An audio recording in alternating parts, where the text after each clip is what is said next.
lovers, welcome back to your favorite channel on YouTube, Boa Community Voice. I am your host, Taylor Josh Precious, and I am doing this with you because, we all live in Nigeria, right? And for some what reason whatsoever, we tend to feel like when we are praised for being independent, then we are doing what we are doing right, and that is how it's supposed to be. But I'm here seated today to talk about hyper independence. What is hyper independence? Where does it start from? What actually is hyper independence? Okay, so sit right back and let's get into it. All right, okay, so hyper independence is when you feel the need to do everything all by yourself, to do everything alone without asking for help.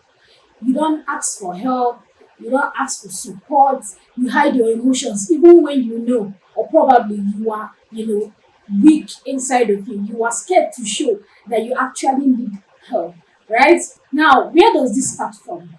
Let's even start from knowing where this problem starts from. I'm not saying hyper independence isn't cool. I'm only saying that there is a point you will get to. You will actually need help. I mean the tiniest help. Most of the time we feel like we don't need this help because we feel being seen as vulnerable means we are weak. We feel being vulnerable means we are not confident enough.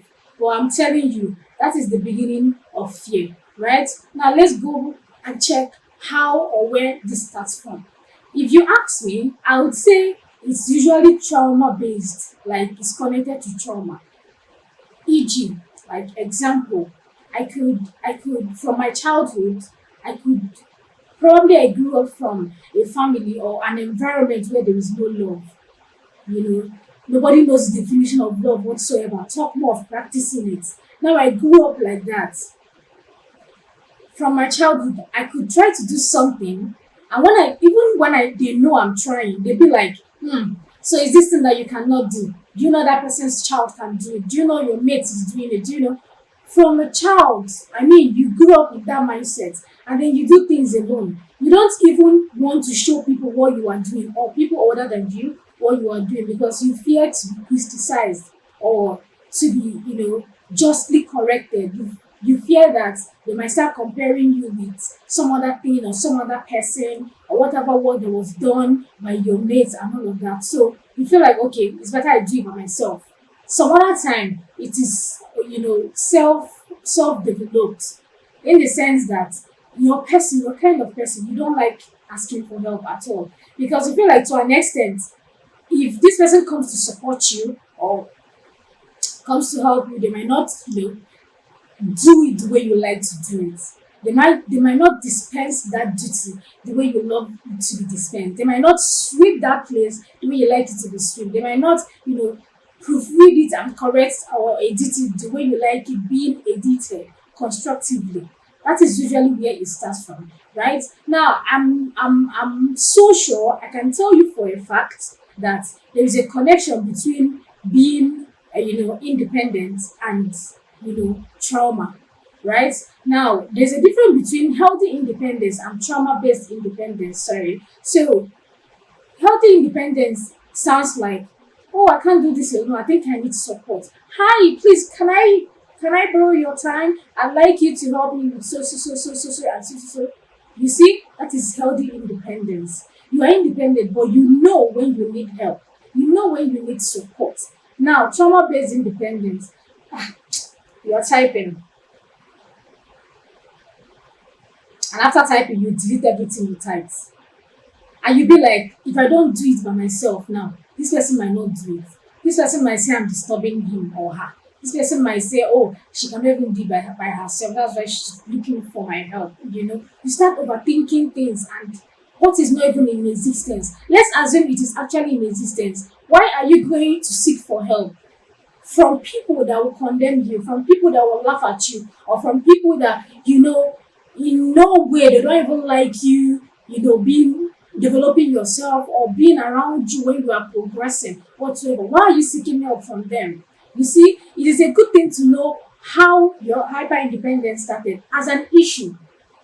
Remember, I said there's trauma-based hyper-independence and there's the healthy one, right? Healthy one is you knowing when you need that help.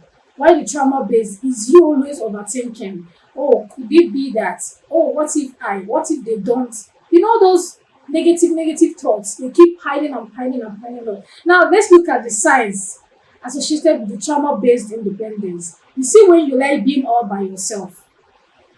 Everything you do alone. Even in your workplace or your office or wherever it is you, whatever it is you like being alone. You don't like any form of teamwork. Even if you see yourself in a team, maybe your boss created and you attached it to a team. You see yourself still doing things all by yourself because it is not something you are used to. It's not because of any other thing. You are not just used to it. You don't want someone coming to say, I can do this better than you. You are just so scared of being. But I know sometimes people outside would see you and be like, ah, you are so strong. Oh my god, you're so independent. You did all of this by yourself. They don't even know inside of you are weak. You might know sometimes, for some persons rather, they might not even know it is weakness. See, let me tell you, healthy independence is strong. It is confident. It doesn't shake within. It doesn't overthink. But you see, trauma-based independence, it says fear, and it writes it all over. Yeah, you're doing things and you're looking, at your size. If anybody's watching to judge if you're doing it correctly. You are scared of being corrected. You are scared of being laid a hand, or you're scared of even asking for any form of help. That is trauma-based independence. To an extent, it is actually you building a bedrock for weakness and subsequently a bedrock for failure, right? So when you see yourself always isolated, always by yourself, you're shutting door away from people, you don't want to, bring people in or welcome them. You're always doing things all alone. Even if you are tired inside of you, you still wouldn't speak up. Yeah, I know we are all scared of criticism. I am sure of that. I know we are all scared of being corrected or being scolded, or we are scared of people coming to spoil what we sweated to think about and develop. For example, you're working on a project or someone's script, and along the line, you gave someone else to put in the references for you, and the person didn't really arrange it the way you would want it, and that is they giving you double the job. If you were supposed to finish that reference in 10 minutes, outsourcing it and the person bringing it back, and you see what the person messed it up to be like, you'll be like, if I didn't give this person, I would have finished this in 10 minutes, but now I have to spend more than 10 minutes on this. Now let's try to find a balance, between this fear and then people spoiling, or you scared of people not doing it the way you like, right? Because in all of this, every time I sit here to admonitions, let's believe I'm also talking to myself. Yes, I've been in that shoe, okay?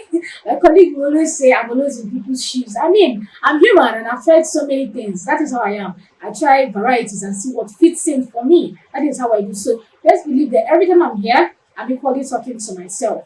Okay? Now, let's try to find a balance. That is the reason why I am here. Okay?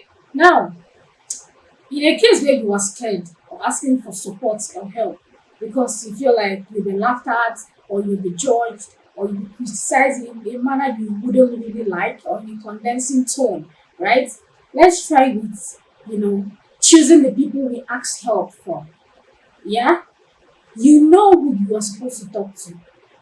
Just like in your family, you know who you love most and you know who cherishes you most. Yeah, you know amongst your siblings who you could ask for a particular amount and they give it, or a particular thing to be done and they do it, a particular errand and they go for the errand for you swiftly without complaints, or you coming back to grumble and gnash and shout about over anything. Right now, that is how you pick or choose people you go to ask for help.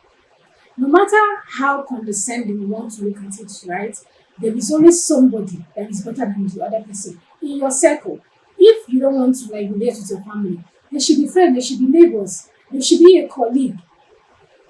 If your superior is even very approachable, he or she is also there. Meet them. Number two, As you're meeting them, make sure it is someone that is knowledgeable in what it is you want them to help you. You should know already that this is the part where they rock the most, right? So I said number one, be careful in choosing who you ask for help. Number two, be sure that they are capable of helping you, right? And number three, when you find these people and you are sure they are capable of the areas you want them to help you, start by asking for small, small forms of help. You know, I will use borrowing as an example. Please don't call me a borrower. So, there is this sibling you ask for 5,000 naira and they give it to you like right now, like you quote.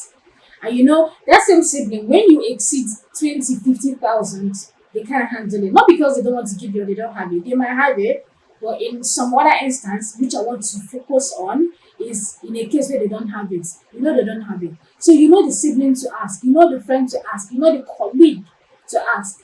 So you see, start from small, small help. Don't really go overboard. If you're supposed to, tell someone to help you edit this or do a particular thing, give it to them. Please, can you help me read from page 1 to 5 and check for the words I'm supposed to edit and all of that. That is a bit. That is how baby steps. You know what this will do to you or help you build? It will help you understand how that person functions. It will help you understand if this person is reliable. It will help you understand who is good at a particular thing. That is what that small, small help can do, right? And 4, be sure you're around people that love you. You cannot go and meet someone that you're not in good terms and ask for the person's, help and all of that. I mean, that is like you pouring salt to your wound. Yes, that is what it is. Especially for people that their hyper independence is based on trauma. You see, it is like a wound, right? That is just how I see it. So going to ask for help from people who don't love you, people who don't care about you, is like pouring salt on a fresh wound even. Okay? And number 5, which is the most important of them all, practice vulnerability in safe places. This points towards choosing or picking who you ask for help correctly, like carefully. Practice vulnerability in safe places, okay? Because you deserve support, you deserve love, you deserve every encouragement, okay? Every help you need. You deserve every care. I don't even care the amount of care or support or love you need. You deserve all of it. Just be sure you are getting them from people who actually want to give them to you. Give all of it to you. Okay? So, and at the end of the day, at the end of this discussion, at the end of this admonishment, okay, I'd like you to know that hyper independence isn't a flaw. It's not a character flaw. No, I don't see it as one. I also don't see it as weakness. No, whether you are coming from the trauma-based in hyper independence or from the healthy independence, right? Hyper independence, right? I feel like it is strength. It is a story. It could be a story of growing up too fast. It could be a story of responsibility, a story of disappointment. It could be a wound. But trust me, that it is a wound doesn't mean it won't heal. Every wound heals. It only takes time. And healing doesn't mean you are no more independent. It only shows you are strong. It only shows strength. And believe me, true strength is confidence. True strength is you knowing when you should lean on someone. True strength is you understanding that you mustn't do everything all by yourself or carry every responsibility on your shoulder without asking or relating your worries to anybody, right? So if you are here and you've been listening to me and you are the type that have been carrying things on your shoulder, you've been carrying responsibilities all by yourself, you don't relate with anybody, you always isolate yourself. This is your cue to let people in. That is the only way you feel lighter. Trust me. Your cue is this. Let people in. Welcome people. Try to ask from baby helps, like I said. The very few ones, the very light ones. Ask for the very tiniest form of help from people you feel you are safe being around them or you are safe talking to them, right? So this is what I'm leaving you with on Bulwark Community Voice. Don't forget to subscribe to this channel. I am Elodo Precious. Remain strong, remain cared for. And don't forget, every time you need help, there's always someone there to talk to. Just speak, allow them in, allow them understand you. Keep that room for support. Okay? I love you guys. Until next time. Bye.